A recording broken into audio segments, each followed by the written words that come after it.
Welcome to the Good Karma Sport Fishing Podcast. I'm your host, Captain Ryan Van Fleet. Hey guys, thanks for tuning in. So I just received a comment for approval. Basically, what that is I get on show notes and stuff. They're on my website. People leave comments, and if people have questions that I feel that I can answer, or if they're professional, then I can get back to them if I can answer them. But anyway, so I just want to go over this comment that I just seen come through. And let me pull it up. So the comment, this was for the podcast, How to Make the Best Mutton Snapper Fishing Leaders. So this email, I'm not going to read who it came from, but anyways, he states, you could not, and he spells not in capitals like he's yelling at me, be using size 2, 3, or 4 circle hooks. Those are tiny, teeny tiny for those mutton snappers. You must mean aughts at least. I use 5.0 owners for mutton snappers that big. Anyways, so I appreciate the comments and the questions, if that was a question. But anyways, so I do use small hooks. So everything just depends on the bait. I'm using small hooks. Right now I'm using small hooks. The bait's small. So the fish are finicky. And yeah, I'll go down as small as hook as I can. It's really about how you have the drag set, the angler, and yeah, tuna fishermen. Super small hooks, man. Super small black. I mean, I'll go all the way down to small yellowtail. I've caught some of the biggest mutton snappers on those tiny yellowtail jigs, and a lot of guys have. It's all about how you fight the fish and how you have the drag set up. So yeah, so I do use small hooks, and I appreciate the question. And so this goes out to the individual that wrote the question and put it up in the comments. I appreciate it. Thank you so much. It's so funny. I've got like pictures of these massive African pompanos that we caught on super tiny hooks. And guess how we caught those fish? We caught them in the springtime when we're yellowtail fishing. I get them chummed up, they're there, then they're sitting there eating in the chum. That's the truth. So they get in like that 80-foot range and boom. You know, I've like, that's how I've caught them. I've caught a lot of those fish free lining on tiny yellowtail hooks. Real small hooks. Drags are set appropriately. I've got the right reels, the right rods, and it's just how it goes. I teach the angler how to do it, and they stay connected, and we're using really light line. Hell, the last few big African pompanos that we caught, I caught on 20-pound fluorocarbon. So small hooks, free line and tiny baits. That's how I've caught them. So anyways, so my fishing tip, so enough with that. So my fishing tip today before I tune out here is I want to talk about targeting yellowtail snapper in the winter. Now, we just had a cold front push through, and the yellowtail snapper are going to get really finicky. They always do in February. And yeah, you're going to catch them, but yeah, it's not like it is in the summer.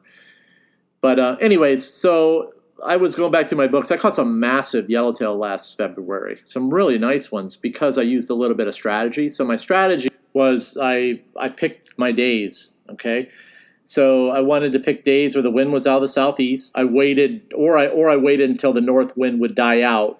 So sometimes the north wind will cancel out that north tide, so you have wind against tide situation. I would highly recommend that you purchase my chum ball mix from my store at the goodkarmafishingtackle.com. Now, it's basically what it is. It's a course that teaches you how I make my special mix.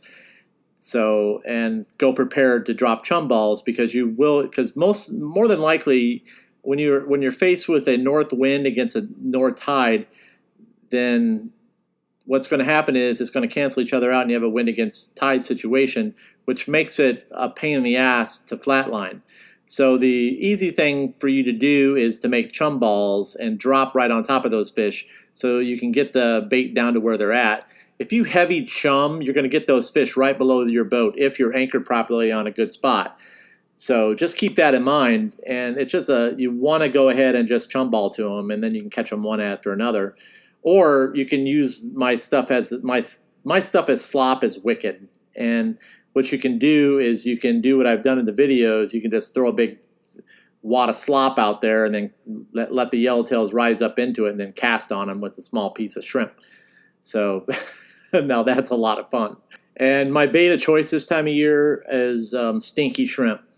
So I let the shrimp sit in the cooler a couple days. I like to get it all raunchy.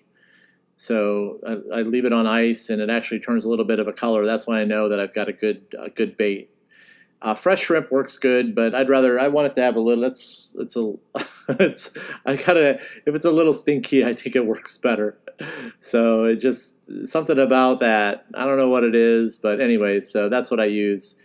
All sorts of shrimp works, but like I said, the last batch of yellowtail I caught on like 4-day-old shrimp that I had on cooler and ice. It was a little soft, but it works good. I just threaded up the circle hook, and the fish go nuts for it this time of year. I prefer to use shrimp this time of year over like any sort of fresh dead bait. I don't like to use bonito this time of year. I don't like to use just certain types of bait I don't like to use this time of year. I'd rather use fresh shrimp. So to sum up my tip for you guys, number 1, north wind, fishing yellowtail snappers. You can let the wind die down, get in there, try to raise them up in your chum. Bring your slop, bring your chum ball mix. Very important when you're fishing in north wind. Down here in the Keys, the fish are going to get, like I said, some of these fish are going to be deeper in the water column. You're not going to raise them up to the surface because the surface water is cold. So just keep that in mind. And those fish do not like cold water. So they're going to be down there deep in the water column. So chum balling is the way to go. Now, they don't bite as often. They don't bite as long. So don't expect them to you might get don't get me wrong. I've had days in the winter where I've just crushed them. And then I've had days where I catch 10 and then they shut off. So it's just one of those things, man. They get full. So they get full, they get picky, they get funky in the winter. I don't know.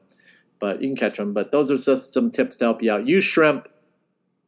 Spend the money on the shrimp. Buy a bunch of shrimp and, I don't know, get a little stinky and watch what happens. That's all I got for you guys today. I really appreciate you guys listening to the podcast. I've got some really good stuff planned. I just made some updates to the app. So as far as the wind goes, I've added the Islamorada hump offshore wind, the actual wind out there. I've added the Marathon hump. I've added American Shoal down in Key West. I've added some stuff up. I've added the Biscayne Bay Lighthouse. And I'm just going to keep adding some. I'm going to add the Matlacha Bridge. I'm going to add a whole bunch of stuff for people. I've got a lot of requests, and I really appreciate it. So the Good Karma app is free. And also, one last tip with the yellowtail. Make sure you guys are using the solar lunar this time of year for those fish. That's how shit works. The feeding times are really tight, man. And that solar lunar is really going to help you guys. You're going to start figuring out current.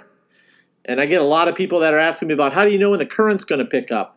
You can use a lot of that solar lunar to figure out when that tide's going to come up with that moon. It's just a lot of different tricks that you can use. So that is there for you guys. So the solar lunar is free, and I give you like 3 to 4 days. You just pick up the solar lunar, look for major and minor feeding times, when the moon's coming up, when the moon's going down. That's the fun of it, putting together the puzzle. And soon you're going to start putting together the puzzle. When the current's going to pick up, when the current's going to die down, when to be there, when to not be there. That's what the fun of it is. It's like putting together the puzzle. And I'm giving you guys the tools to the app. And basically what I'm doing with the app is I'm putting everything there that I use personally that I want. And I'm making it known that this is what I'm using because I want, that's what the app's for. It's for other people. So, and people I'm very transparent about the tools that I'm using, and I'm putting it on the app. So that's it. And I'm using my app every day. That's what I'm doing. So follow me on Instagram, goodkarmasportfishing _FL_keys. Check out my website from time to time, goodkarmasportfishing.com, and make sure you check out my tackle store. My tackle store is goodkarmafishingtackle.com. And if you want to get involved with my private Facebook group, you can submit a request, and it's a private group, and it's called the Good Karma Sport Fishing Podcast. You can, submit a request, and I'll go through your information, and we'll go from there.